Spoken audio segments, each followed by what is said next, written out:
Hakimu mkuu wa mahakama ya Kilifi Justice Kituku amewakubali maafisa wa usalama kuendelea kumzuilia mshukiwa ambaye anaaminika kumdunga kisu mwanafunzi wa mwaka wa 3 katika chuo kikuu cha Pwani kwa siku 8 ili kukamilisha uchunguzi wao. Kwa sasa mwanafunzi huyo mwenye umri wa miaka 20 anaendelea kupokea matibabu katika hospitali ya rufaa ya kaunti ya Kilifi.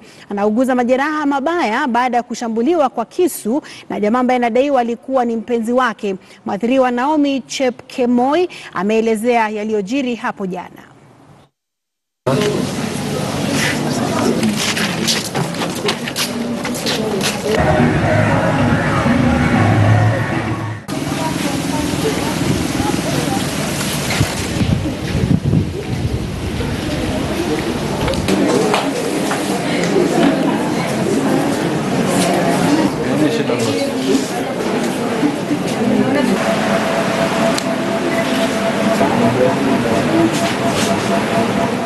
This man came at 6. Nikasikia knock kwa mlango. Then wenye nikachungulia nikajua ni yeye. Nikaendelea kulala juu usiku nataka kumfungulia. Then akaniambia nimfungulie juu he came for peace. Anataka tuongee naye despite the breakup tukue tu in peace. Sasa mimi nikafungua mlango. Tukaenda kuongea na yeye nje. After tumeongea, mimi nikarudi ndani.